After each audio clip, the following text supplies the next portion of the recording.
Olá, sejam bem-vindos a mais uma videoaula da disciplina de Economia e Estrutura de Mercado. Na aula de hoje veremos globalização e blocos econômicos, assunto de integral relevância para todos os que se dedicam a conhecer economia. Trata as tendências econômicas mundiais, da capacidade de verificar a posição do Brasil no contexto, inclusive a influência dele sobre o emprego. Eu sou o professor Luiz Carlos Faria e vou acompanhar vocês na aula de globalização e blocos econômicos. Vamos lá? Globalização. Qual que é o conceito da globalização? Significa que o mundo inteiro, quando você faz parte dele, quando você já está globalizado, vamos falar de economias capitalistas, não só as capitalistas, mas quando você está inserido no mundo global, ou seja, eu compro de outro país e vendo para outro país, eu mando produzir num país para produzir aqui, enfim, eu estou globalizado, estou ligado ao mundo, comercialmente falando, ok? E o bloco econômico é o agrupamento de países vizinhos que têm umas relações mais estreitas. Por exemplo, nós não temos aqui o Mercosul. Então, todos os países ligados do Mercosul, ele é um bloco econômico. Então, esse agrupamento de países, ele trata exatamente sobre esse bloco econômico. Então, vamos lá, um exemplo de globalização.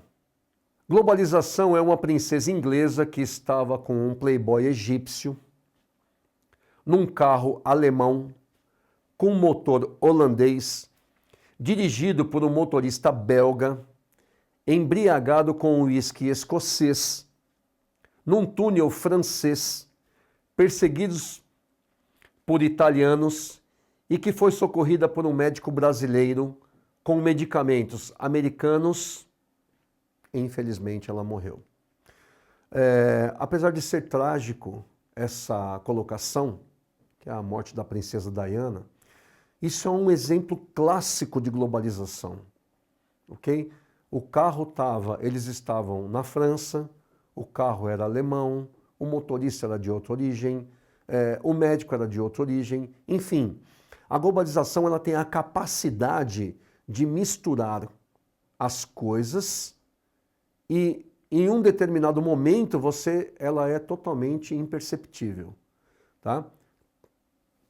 Quisesse Deus que não tivesse acontecido o acidente, nós não teríamos isso como exemplo, mas esse é um verdadeiro exemplo da globalização. Todos os países que abrem as fronteiras para outros países a negociação, acontece. A globalização aconteceu lá na Revolução Industrial, quando os ingleses começaram a produzir sapatos, por exemplo, e tinha que escoar essa produção para todos os outros lugares.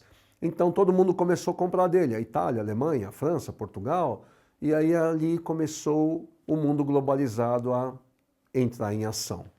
Protecionismo. A globalização também gera um protecionismo. Vamos entender o que é.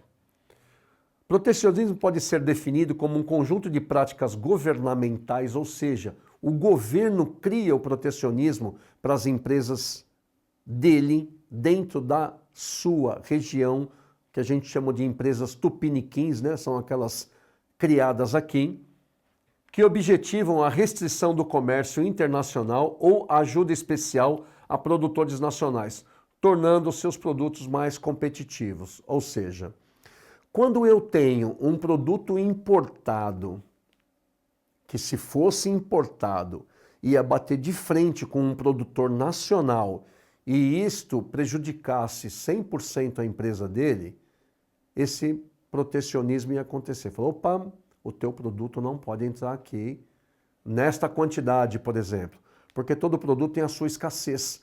Então, eu aqui não consigo alimentar toda a necessidade. Então, uma parte dessa importação pode vir, mas só uma parte. O restante quem vai vender sou eu. Então, o protecionismo existe para as empresas criadas na própria região do país, ok? Inserção do Brasil na economia mundial. Como é que aconteceu isto?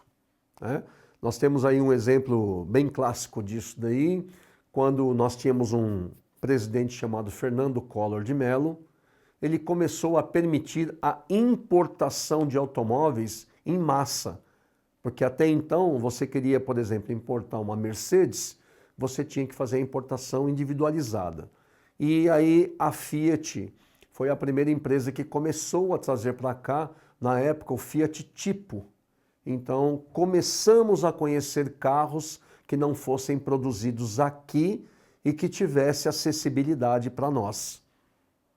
A maior inserção na economia mundial significou para o Brasil uma nova especialização de suas estruturas produtivas, em que as exportações passaram a se concentrar em commodities minerais, minero-metalúrgicos, siderúrgicas, agrícolas e agroindustriais. Bom, quando nós tivemos as portas abertas para outras nações, o nosso agronegócio, a nossa extração mineral começou a ter exportações gigantescas. E isso fez com que a economia crescesse com relevância. Exportação de carne, tanto carne de boi como carne de frango, exportação de minério, exportação de commodities como milho, como açúcar. Então todas essas coisas começaram a crescer muito. E aí o Brasil passou a ser inserido no mercado globalizado. Neoliberalismo com o Plano Collor, foi exatamente o que mencionamos há alguns instantes atrás, né? O Plano Collor foi que começou a liberar e abrir aí as porteiras do Brasil para que a globalização também conhecesse a nossa terra. Expansão das indústrias e das empresas multinacionais foi essencial para reforçar o processo de globalização no país. Isso deixou a economia nacional muito mais forte, porque se pegarmos aí como exemplo as indústrias automobilísticas, que é fácil visão para todos, General Motors, Fiat, Ford, Volkswagen, eles começaram a investir mais em produtos aqui internamente, a criar novos modelos. Tivemos aqui a inserção da Mercedes, que criou uma fábrica de automóveis aqui na cidade de Juiz de Fora, e assim sucessivamente foram crescendo os negócios. Então, como é que se dava a globalização? As montadoras de automóveis passaram a montar carros lá no México e traziam os carros montados para cá. O México recebia peças aqui do Brasil, recebia peças da China, recebia peças de outras origens para que fosse montado o automóvel. E aí, no acordo do Mercosul, né, o carro vinha para cá com uma estrutura tributária um pouco mais agradável para o consumidor final.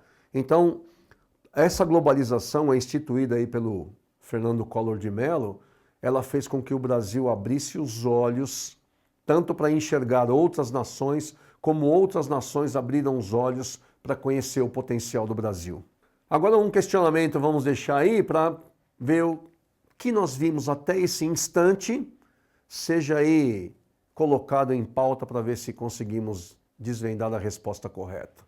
A globalização em um país é representada por suas fronteiras abertas ou fechadas a outras nações para comercializações. Letra A. Abertas para comercialização com outras nações. Letra B. Abertas para o mercado interno de tal país. Letra C. Fechadas, pois o protecionismo é o que gera a globalização entre as nações. Letra D. Fechadas apenas para o mercado externo, já que assim é gerada a globalização. Letra E, abertas para o mercado local e não externo. A resposta correta é quem foi na letra A, abertas para comercialização com outras nações. Assim se dá a globalização, comércio entre nações. A globalização no Brasil, vantagens e desvantagens. Por ser um país integrado à economia mundial, capitalista e com conexões culturais com diversos países do mundo, o Brasil está participando da atividade do mundo globalizado. Vamos pegar aí um exemplo de uma grande empresa alemã, a Mercedes-Benz. Ela veio aqui no Brasil, investiu um dinheiro fortíssimo, né? A gente já conhecia a Mercedes Caminhões, que fica lá em São Bernardo do Campo, e aqui eles criaram uma fábrica para produzir automóveis. Era o famoso Classe A. Foi o primeiro carro que a Mercedes-Benz instituiu aqui. Bom, vantagem, a porteira estava aberta e a Mercedes entrou e investiu aqui no nosso país, tá ok? Colocou profissionais para trabalhar, gerou empregos, consumiu matéria-prima, consumiu mercadorias produzidas internamente e externamente, e lá estava pronto o carro. Bom, Mercedes é um carro que nós conhecemos lá pela estrelinha que tem lá na frente, né? O que nós temos que levar em conta? Que o mercado brasileiro, ele estava acostumado com outro tipo de automóvel. A Mercedes lançou o Classe A 160 e o 190. Nesse meio tempo, ela fez uma expectativa de vendas, como toda empresa faz antes do investimento. A expectativa foi totalmente frustrada. Ela, exemplo, tá? Não sei números exatos, mas eu vou vender 50 mil peças no primeiro ano. Vendeu 5 mil, 7 mil. Por qual razão? A valorização do produto Mercedes-Benz ainda não cabia no Brasil. Então era um carro que vinha sem muitos opcionais, e aí as montadoras nacionais começaram a incrementar os seus veículos. E aí o que você pagaria numa Mercedes sem opcionais tão vantajosos como nos carros nacionais, o valor dela passou a ficar muito alto. E aí o público tem vontade de ter uma Mercedes? Sim, mas a Mercedes oferece menos do que o outro está oferecendo.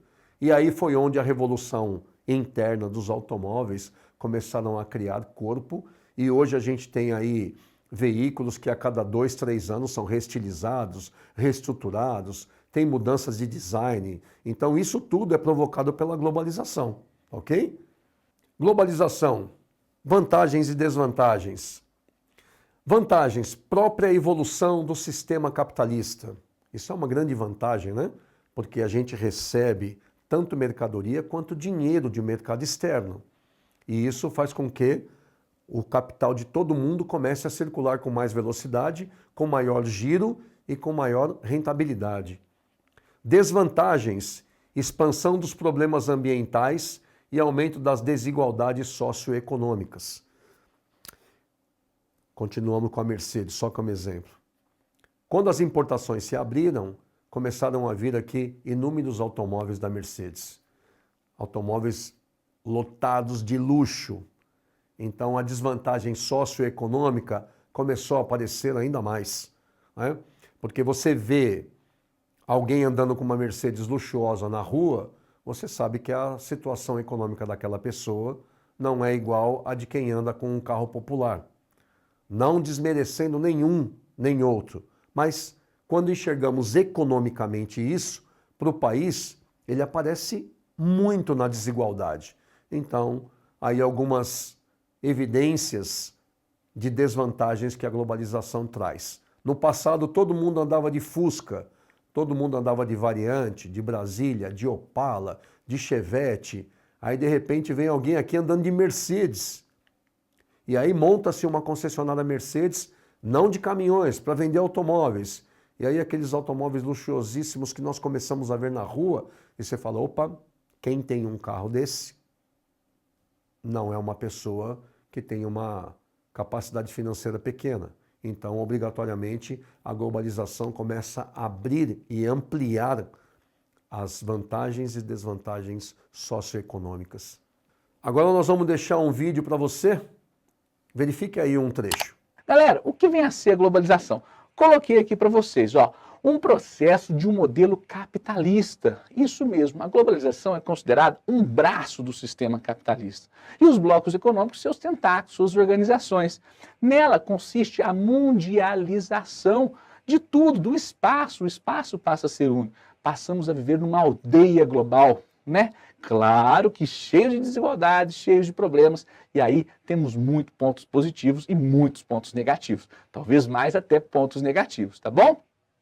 Diante da globalização, nós surgimos com a intensificação dos blocos econômicos.